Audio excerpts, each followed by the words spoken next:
Hey, what's up everybody? This is Todd Bowen from sittingposture.com.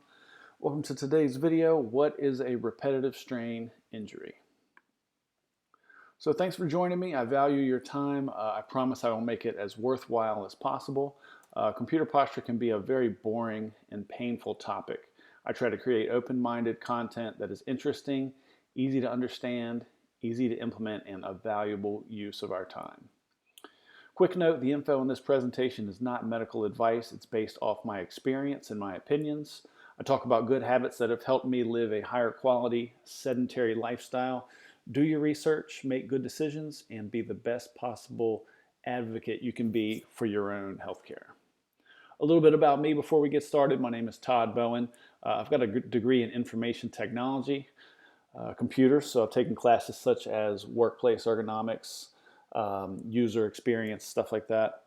I'm a lifelong athlete and exerciser, and 20 plus years of a sedentary lifestyle I've been living. The specific goals of my channel are to help the user decrease pain caused by sitting at a computer. That's number one. Increase energy, improve mental clarity, and increase work productivity. All right, the definition of a repetitive strain injury, according to Google, is a condition in which the prolonged performance of repetitive actions, typically with the hands, causes pain or impairment of function in the tendons and muscles involved. So let's dissect this definition and try to simplify it a little bit. Notice the words in red: prolonged and repetitive. Those words are very important.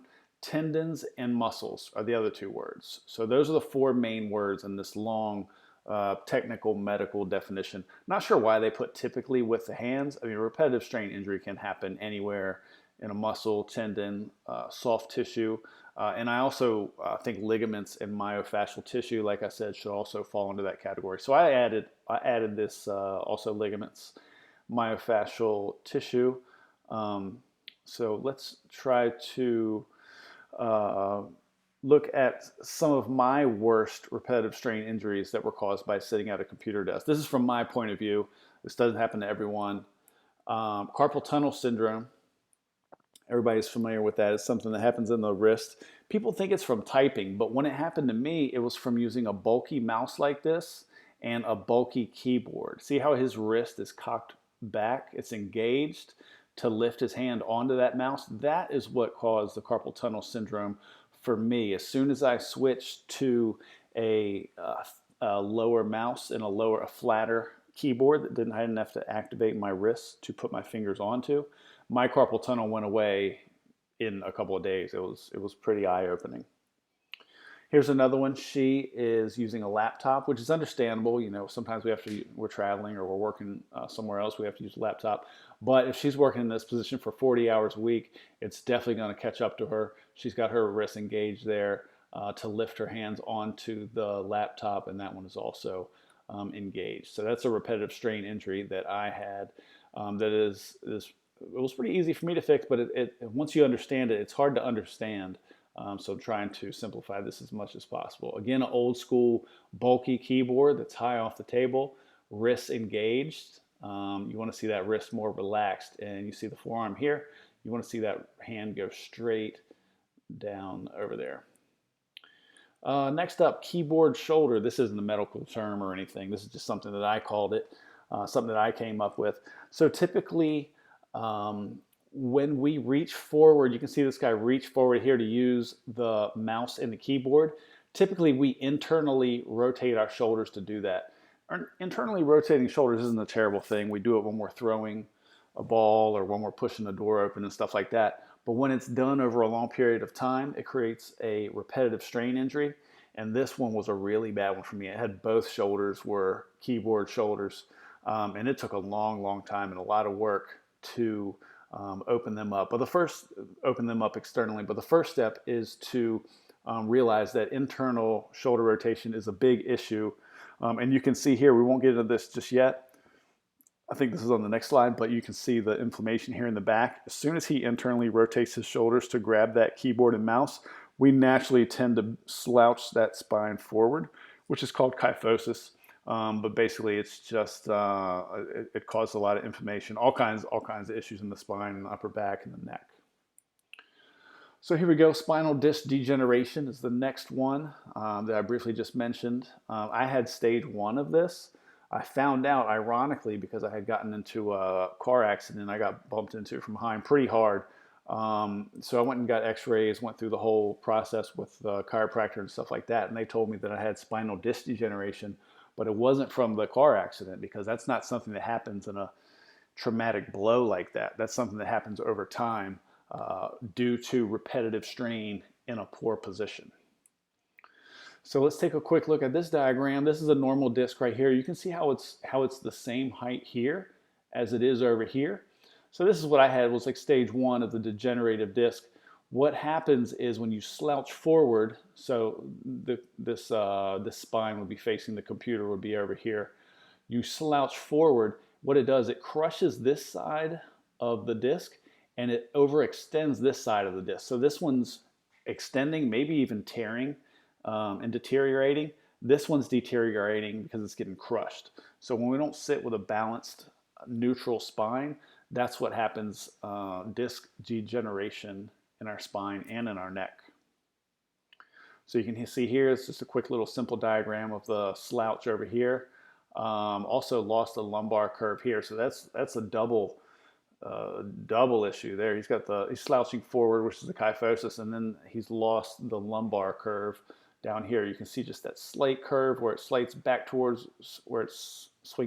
the computer just a little bit, then it goes back up, and then it's got that natural curve there as it goes into the neck. So it's very important to understand that sitting up straight does not exactly mean the spine is straight. The spine needs to be neutral and balanced and maintain those natural curves for as much as possible throughout our workday. Here's that same diagram again. This is one of my favorite diagrams. So anyway, we've already talked about this. He's leaning forward. He's got a decent lumbar curve, but I mean, that's irrelevant if he's leaning forward like this, got that keyboard shoulder going on, as well as all this inflammation and this slouching forward, compressing the front side of these discs and overextending and possibly even tearing the back side, the posterior side of those discs in the spine and the neck. So here's a good one. Here's a good example, x-ray of someone sitting with, or artworks of someone sitting with the natural curves of the spine. You can see that is a straight spine. So when somebody says we need to sit up straight, this is what it looks like. The natural curves maintain throughout the body. Our upper body is pretty straight, but we need to understand how to sit balanced and relaxed so the spine stays like that and the spine doesn't overextend, because it can slouch forward. That's one issue, and compress. It can also overextend and we can sit up too straight. I've also had that issue going on when I was correcting my posture at sitting at a computer. So again, we've got the same diagram there. We've already covered that. Here's a good diagram. The two most important variables that I like to go by, whether I'm sitting at a desk or whether I'm standing at a desk, the eye level needs to be at the top of the screen, top of the monitor screen, right? You can see the eye level is the same place in both positions, and also the elbows need to be just above the desk, not level with the desk, because then that will cause him to engage the elbows, the tendons in his elbow, which over time, probably pretty quickly over time, could cause something called tennis elbow or other tendon damage in the elbow. So that elbow wants to stay just above the desk, so the forearms are parallel to the floor. That also allows the wrist to relax, because if you lower that elbow below the desk, you kind of got to engage those wrists, and that'll cause the carpal tunnel. So eye level, even with the top of the monitor screen, regardless of the position, elbow height just above the desk. Those are two key things that I always try to remember, regardless of what position that I'm working in. So here's another one, or the same one again, I should say. He's got the forearms straight, but they're not rested on anything. They are relaxed. It's hard to say how good this is for his posture here. They're not supported at all. The armrests are way too low, and they're probably too far out. I've written an article about armrests and the problems that they cause in office chairs. That article is at sittingposture.com/armrests, if you want to check that out. I'll put a link to it down in the show notes of this video. But anyway, not getting too far off track. This right here is the issue. This guy needs to sit with a more balanced, neutral spine, and it'll probably solve a lot of issues. He can push his chair farther under. He doesn't have to extend his arms so much. So there we go. And again, here's that natural. We just want to reiterate the importance of this natural curve, the natural curves in this spine. This is a balanced, neutral spine, not compressed and not overextended. So this is technically sitting up straight, and the spine has got these curves in it. That's the correct way to sit. And you can tell he's got his elbows more near the side of his body. Over here, you see how his elbows reach forward in front of his body. That could cause a lot of issues up in the shoulder, upper back, and neck. Moving on to the next one, leg muscles overextended and compressed. This is a confusing one. It causes a lot of muscle confusion. I used to sit with my feet like this underneath my body. Actually, both feet were like this. This guy only has one foot, but I would sit with both feet like this. And what that would do is that would tighten, the hamstring would tighten. The hamstring's already getting tight from sitting on it and bending our knee like this in the correct position, right? But then when we bend it in this position underneath us, the hamstring's getting even more tighter and suffering from more repetitive strain injuries.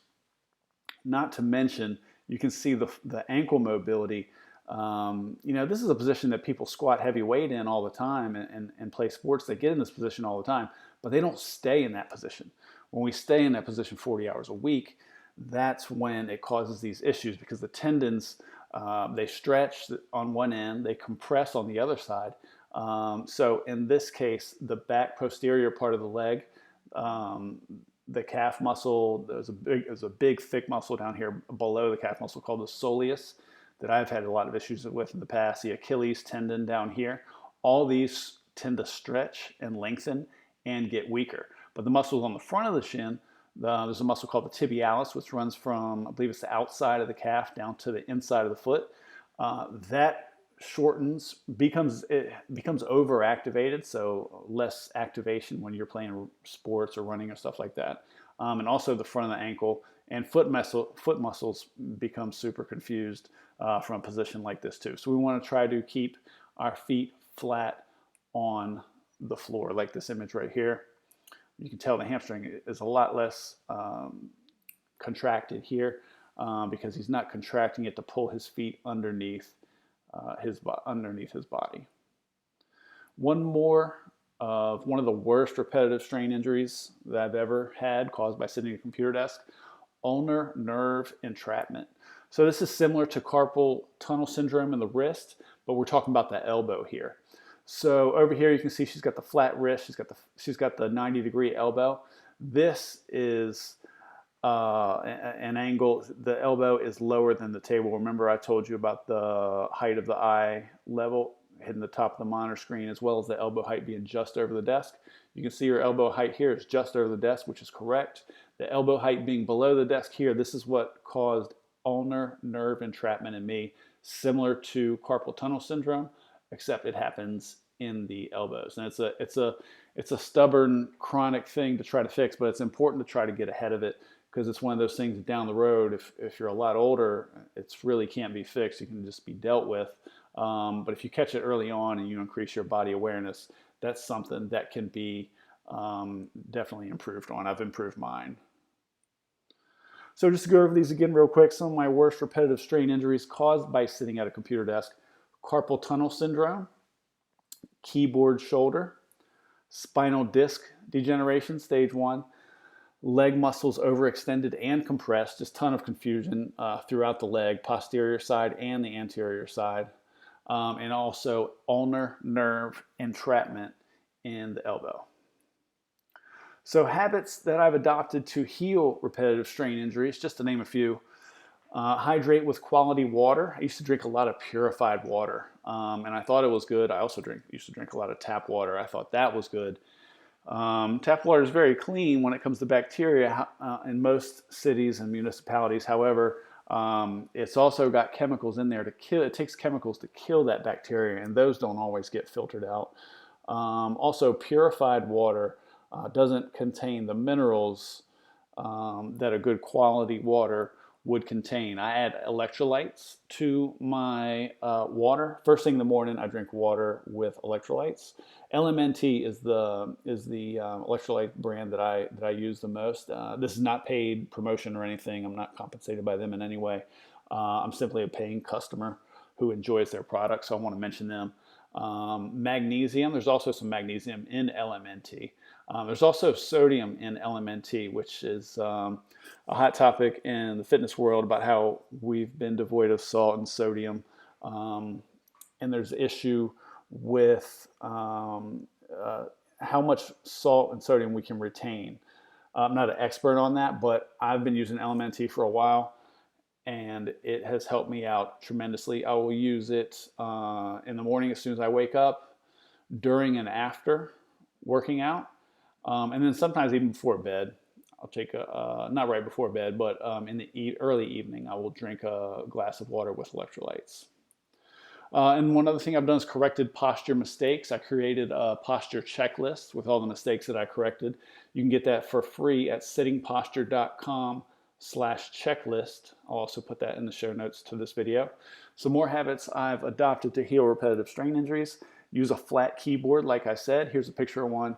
I'm also not compensated by any manufacturers who product any office equipment or anything like that. So I just want to make that clear. This is a very flat keyboard. It's not a bulky one. I'm a big fan of this keyboard. This is actually the exact keyboard I used when I fixed my carpal tunnel syndrome. When that went away, I switched from a big, tall, bulky, old school keyboard to this flat Apple keyboard. Again, not paid promotion. Let's see. So work in different positions throughout the day. So the enemy is not sitting at a computer. That's only one of the enemies. The real enemy is working in the same position for long periods of time. So if we change that up every 15 to 30 minutes, if we could sit, then get up, get a break, use the restroom, fix a water, something like that, grab something to eat, come back to work in a different position. So say we go from sitting to standing, back to sitting, maybe we stand again by lunchtime, and then we come back from lunch. Maybe we sit on a stool, or maybe even an exercise ball or something like that. Another position that I'm a big fan of, and we'll talk about this more in a future video, is working in a recline position, like in a recliner or on a couch or something like that. There are some things to really look out for there, because working in a reclined position can be bad. But there are some things we'll cover in a future video on how to work comfortably and be supported in working on a computer in a reclined position. So work in different positions throughout the day, every 15 to 30 minutes, change that position. Improve my sleep habits. Man, I've gone deep down the rabbit hole in sleep habits lately. Not paid promotion again. I wear a Whoop band, a Whoop fitness tracker, which tracks my sleep quality. It literally gives me a score every day on how well I slept the night before. I think my score this morning was 68, which is okay. It could be better. It could be a lot worse. But I went to sleep a little later than normal last night, which is probably why I got that 68. I bought a mattress cover, which is temperature controlled, which is amazing, which has really changed my life. It decreased my number of wake ups throughout the night. And also it's just incredibly comfortable. I've also just put up a blackout curtain in my bedroom. I was like, I had these blinds in my bedroom, and I was like, yeah, I don't really need a blackout curtain for the longest time. I lived in this place for about a year, and finally about a month ago, I got one, and it's made a huge difference. I put that blackout curtain. So just three things to name a few that I've done. Whoop fitness tracker. I've actually been wearing that on my wrist for a couple years now. My mattress cover, which is temperature controlled. It has little plastic lines that run through it. You can't feel them at all, but water runs through those plastic lines, and it gets cooler, it gets hotter. You can adjust the temperature to however you like it. And finally, a blackout curtain for the bedroom. Those are just a few things I've improved in my sleep habits. Also, reduce stress. If the office jobs I used to work at they were stressful. They were sales jobs. You had a boss that didn't know what he was doing, but he was telling you how to do it. You're sitting under fake lights all day, dust falling from the ceiling tiles. You're getting 80 emails a day. You don't have time to reply to all those, and your best is just never good enough usually in an office environment. So the best thing to do is reduce that stress however you can do it. Yoga, quit your job, find a new job. Any way you can reduce that stress is a huge key. I'm a big fan of the connection between mental, physical, and emotional stress and how they're all related and cause each other to be worse. So thanks guys for watching. That's it. If you've made it this far, congratulations. You're taking a huge step forward in improving the quality of your life. And that's definitely something to be proud of. Download a free computer posture checklist, like I said.